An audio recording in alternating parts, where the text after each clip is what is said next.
Hello friends, welcome to your own channel daily stock. तो इस video के अंदर हम यहाँ पर बात करने वाले हैं यूकेन इंडिया कंपनी के बारे में। ये कंपनी क्या काम करती है, बिजनेस सेगमेंटेशन के हिसाब से इस कंपनी में निवेश करना चाहिए या नहीं, तो उन सब चीज़ों के बारे में बात करने वाले हैं हम इसी वीडियो में। सो यहाँ पर आप वीडियो को अंत तक जरूर देखिएगा और उसके साथ साथ में अगर आपने अभी तक हमारे चैनल डेली स्टॉक को आपने सब्सक्राइब नहीं किया हो तो चैनल को सब्सक्राइब ज़रूर कर दीजिएगा। So let's begin. तो यहाँ पर हम इस वीडियो के अंदर यूकेन इंडिया का बिजनेस सेगमेंटेशन क्या है, कौन से सेगमेंट में ये कंपनी काम करती है, कारोबार किस तरह चल रहा है, उसके ऊपर फोकस करेंगे। कंपनी के यहाँ पर कैश फ्लोज किस तरह से देखने को मिल रहे हैं, ऑपरेटिंग, इन्वेस्टिंग, फाइनेंसिंग एक्टिविटी यहाँ पर किस तरह की फॉलोअप होते हुए देखने को मिल रही है, उसके ऊपर फोकस करेंगे। कंपनी का शेयर प्राइस यहाँ पर जिससे ट्रेड कर रहा है उसके हिसाब से निवेश किया जा सकता है नहीं। पिछले कुछ क्वार्टर्स में कंपनी के अंदर कंपनी के जो प्रमोटर्स हैं उनकी जो होल्डिंग है वो इंक्रीज़ हुई है, डिक्रीज़ हुई है या फिर स्टेगनेंट ही रह रही है, उसके ऊपर फोकस करेंगे। और पिछले कुछ क्वार्टर्स में company quarterly earning date is top line as bottom line किस तरह से ग्रो कर रही है, किस मार्जिन से ग्रो कर रही है, उसके ऊपर भी फोकस करने वाले हैं। सबसे पहले हम यहाँ पर बात कर लेते हैं यूकेन इंडिया कंपनी के बारे में। दैट इज बिजनेस अगर मैं यहाँ पर बात करूँ तो एस्टैब्लिश्ड हुई थी 1976 के अंदर। Technical as well as financial collaboration है। ये एक बहुत ही बड़ी कंपनी है, Japan based Yuken Kogyo company limited Japan based company है। ये जो कंपनी है वो एक्सपोर्ट्स करती है अपने जो भी टूल्स, मशीनरी, जो भी हाइड्रोलिक रिलेटेड होते हैं वो यहाँ पर 15 प्लस मोर देन कंट्रीज़ में यहाँ पर जो है सप्लाई करती है। कंस्ट्रक्शन सेक्टर के अंदर, हाइड्रोलिक सेक्टर के अंदर, एज वेल एज मराइन के अंदर भी जो हाइड्रोलिक का कारोबार होता है, स्टील के सेक्टर के अंदर भी माइनिंग रिलेटेड या फिर जो भी मशीन की जो भी टूल्स होते हैं उसके अंदर भी ये कंपनी काम करती है। और उसी के थ्रू जो है इस कंपनी का मेन यहाँ पर हमें कारोबार देखने को मिलता है।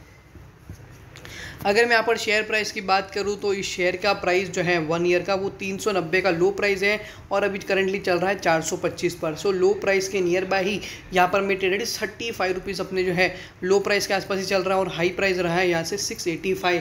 सो ऊपर की तरफ जो डायरेक्शन है वो काफ़ी ज़्यादा देखने को मिल रहा है। अगर आप यहाँ पर शॉर्ट टर्म परस्पेक्टिव के हिसाब से भी देखें तो 35 रुपीज़ के स्टॉप लॉस के साथ में 70 या 80 रुपीज़ के टारगेट आप अकॉर्डिंगली यहाँ पर आप प्लान आउट कर सकते। It is one of the possibility.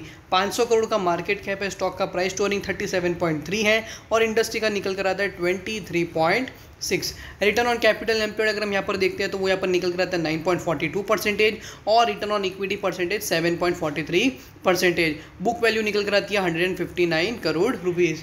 Date की बात करूँ तो 112 करोड़ रुपीज़ का जो है यहाँ पर कंपनी डेट देखने को मिल रहा है। हालांकि इतनी बड़ी कंपनी है, जो भी कंपनी का कारोबार है उसके अंदर जो है फाइनेंसिंग की नीड डेफिनेटली रहने वाली। सो फॉर दैट पर्पज़ यहाँ पर debt 112 crore debt is comparatively देखते हैं तो मार्केट का कैप का ऑलमोस्ट 20% जो है यहाँ पर हमें डेट देखने को मिल रहा है। कंपनी के अगर हम यहाँ पर फाइनेंशियल्स के ऊपर फोकस करते हैं 2019, 20, 21 और 22 के अंदर जैसे रिकवरी आई है सिचुएशन में वैसे कंपनी के रेवेन्यूज़ ग्रो हुए हैं। कंपनी की profitability as compare to previous year यहाँ पर हमें डबल होते हुए देखने को मिली है। हालांकि जो मार्जिन परसेंटेज होते हैं वो इतनी ज़्यादा अट्रैक्टिव नहीं है, बट फिर भी यहाँ पर कंपनी के प्रॉफिट मार्जिन के अंदर ईयर ऑन ईयर बेसिस के हिसाब से सुधार देखने को मिला है। That is almost 335 crore rupees के कंपनी का रेवेन्यू और उसके ऊपर यहाँ पर 13 करोड़ का ही, सिर्फ 13 करोड़ रुपीज़ का ही यहाँ पर कंपनी का प्रॉफिट देखने को मिल रहा है। सो नाउ लेट्स सी कि पिछले कुछ क्वार्टर्स में यहाँ पर कंपनी की अर्निंग किस तरह से देखने को मिली है और अगले कुछ क्वार्टर्स के अंदर ईयर ऑन ईयर बेसिस का परफॉर्मेंस किस तरह का रह सकता है, उसके ऊपर भी हम यहाँ पर बात करने वाले हैं।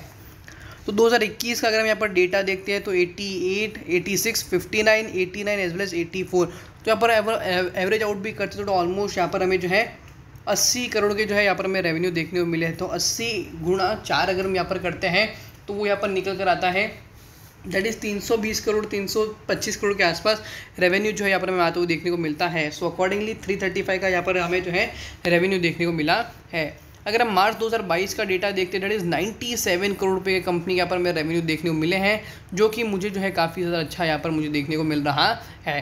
सो लेट्स अज्यूम कि अगर 90 करोड़ के भी अगर रेवेन्यू यहाँ पर आते हैं हर क्वार्टर एवरेज के बेसिस के हिसाब से भी, तो भी यहाँ पर मैं 360 करोड़ 370 करोड़ तक की जो फिगर है वो यहाँ पर देखने को मिल सकते हैं। कंपनी के रेवेन्यू के अंदर ऑलमोस्ट मिनिमम 10 से 15% का jump is possible as per this data.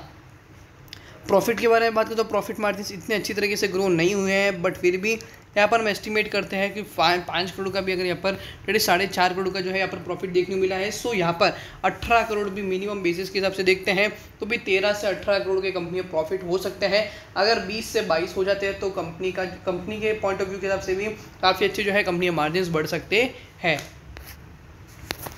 So quarterly results के बाद फोकस कर लेते कंपनी शेयर होल्डिंग पैटर्न। सो शेयर होल्डिंग पैटर्न स्टैग्नेंट 52.5% की होल्डिंग यहाँ पर कंपनी प्रमोटर्स के पास है। मेजॉरिटी स्टेक यहाँ पर कंपनी प्रमोटर्स रखते हैं।